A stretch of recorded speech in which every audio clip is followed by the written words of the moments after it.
heartiest namaskar, good evening, and Jai Swaminarayan, especially to the organizers of the International Management Conference, the IMA, and all the delegates present today in this conference. The theme of the conference today, Rethink, Redesign, Rebuild, India 4.0. And the topic shared with me for the talk today is Rethink Goals. We live in this 21st century, and the state of affairs of the 21st century man and 21st century society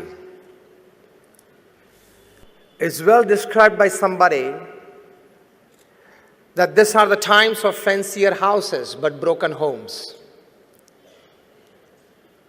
These are the times of double incomes and more divorces.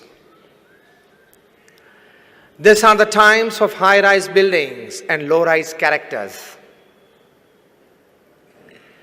These are the times of broader highways but narrower viewpoints. These are the times where man has gone all the way to the moon and has come back. But he finds it difficult to cross the road and meet the new neighbor. These are the times where man has broken the atom and he has produced tremendous amount of energy. But he finds it difficult to break a prejudice. The list is very long describing the state of affairs of the 21st century man and society, but in short you can say that these are the times where we have much to show in the show window and nothing in the stockroom. We live in this century, and as the theme of your conference, we are into the fourth industrial revolution. I myself am an engineer. I finished my engineering way back in 1991.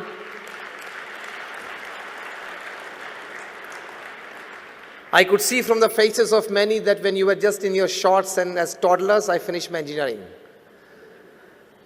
And thereafter I took my Diksha. I'm a saint since 26 years, so I know both the parts of the world and both the parts of life. I come from one of the largest organizations in the world, the BAPS Swaminarayan Sanstha. How many of you have been to Akshardham at Delhi or Akshardham at Gandhinagar? Almost all of you. I come from that organization. Such small and big, we have 1,300 campuses in 60 countries of the world. We have a permanent seat in the United Nations as an NGO. We do 162 different kinds of social, cultural, educational, medical, environmental activities across the globe. And when I want to talk something to you today about rethinking your goals, I've personally met and sat at least for half an hour with more than 25,000 families visiting their homes in more than 20 countries and 100 cities around the world. So let us talk something about goals as a smart professional and goals as a great human being. We all sitting here, I think all of us are very clear in our minds that we all want to be smart professionals and great human beings. This combination, isn't it? Give me a yes or no. You want to live a good business life, you want to live a good personal life, you want to live a good social life, you want to live a good family life. Yes or no? So we need to rethink our goals, redesign our goals, and rebuild our lives. Not just for the betterment of our own kind, but for the betterment of the society at large.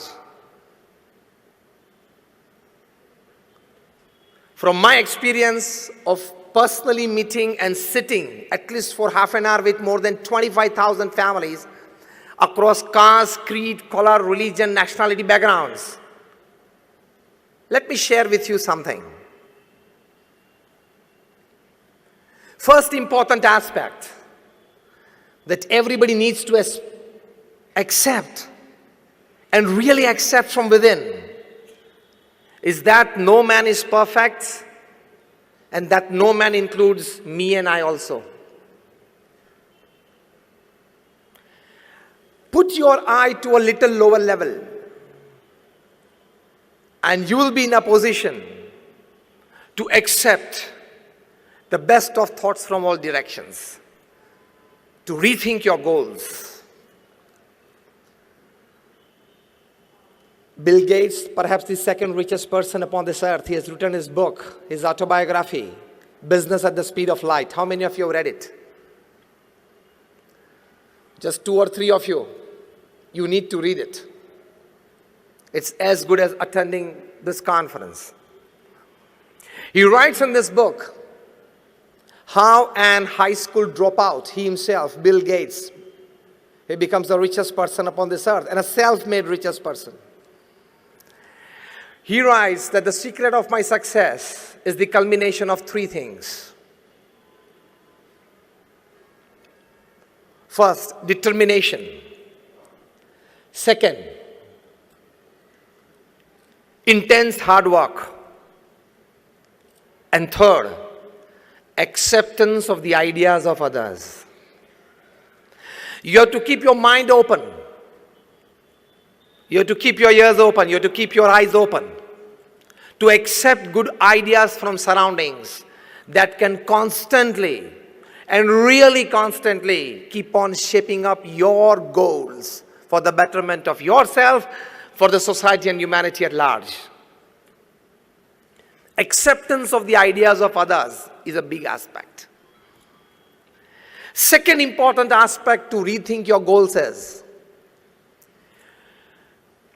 the biggest worry of the society today, and rather the biggest disease of the 21st century man, is that we have given too much power to money than it actually deserves.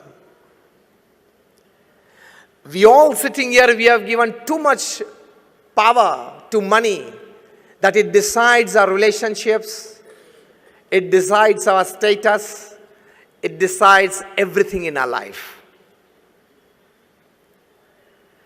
Lesser the love for money, more clarity of goal will be in your minds. First, tell yourself that definitely I will earn big money, definitely I will use for a better purpose, but I will not have over attachment towards it, because it is the root cause of all miseries in life. From physical ailments to mental disorders to emotional instabilities, the principal cause is overlove for money. It is not helping you in any way, at least to redesign your goal of life. Just sit back at home today evening and make 2 lists. List number 1, things that money can buy and make you happy. And list number 2, things that money cannot buy and you still need it to be happy. Raise your hands if you can give me an answer. Things that money can buy to make you happy. I started a luxurious car. Now give me answers, a couple of you. A house. Just raise your hands if you want to. Things that money can buy to make you happy. Family? Traveling, okay? Nobody else from that corner. Comfort? क्या ज्यादा सोचा नहीं रखा इसके बारे में? रात दिन उसके पीछे तो दौड़ते हो. Things that money cannot buy to make you happy. I started. Happiness. Just raise your hands. Peace, love, health. Sorry? Good time with loved ones. I tell you with confidence and my experience of 26 years of speaking at national, international seminars and meeting n number of national, international personalities and reading more than 500 autobiographies and biographies in my life, let me tell you, If there are 100 things that money can buy and make you happy, there are 1,000 things that money cannot buy and you still need it to be happy.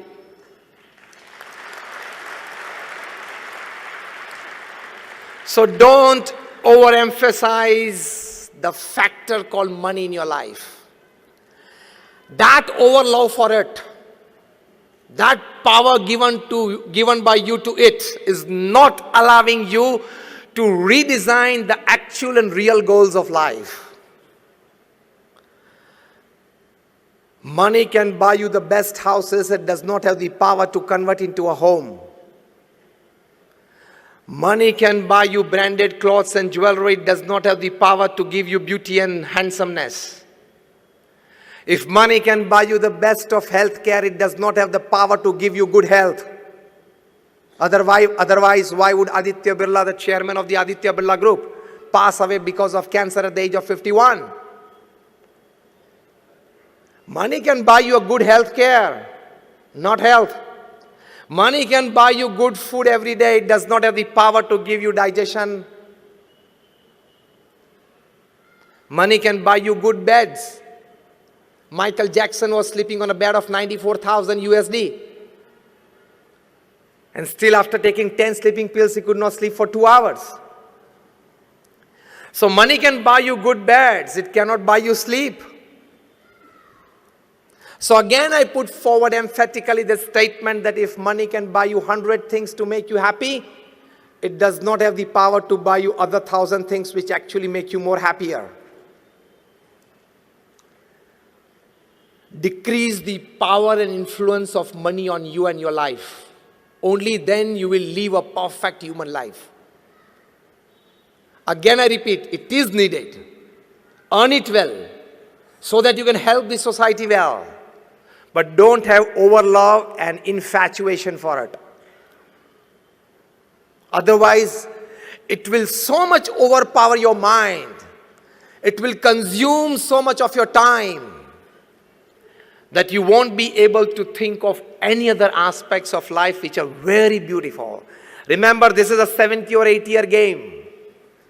Human life is 70 or 80 years game. Yes or no? Many of you sitting half gone. Many of you sitting 3/4 gone. And I give you one calculation that will open your eye with a jerk. 8 hours of the day you sleep. Yes or no? On an average, it will come to 8 hours. When you were a child, you were sleeping 10-12 hours. When you will be old, you will be sleeping 10-12 hours. So average will come down to 8 hours a day. 1/3 of the day you are sleeping, isn't it? Out of 24 hours, 8 hours. So 1/3 of the day you sleep. Straight equation, directly proportional. 1/3 of the life you will sleep. So of the 70 years that you live upon this earth, your 23 years are going to be in sleep. You don't know whether you exist or not. Startling, isn't it? So, need to give a proper thinking to life. Money, power, status, fame. I don't say that you don't go for it. I only say reduce the power of influence of it on your life and you personally. Because all this combined doesn't give you the richness of human life that actually you are here to discover.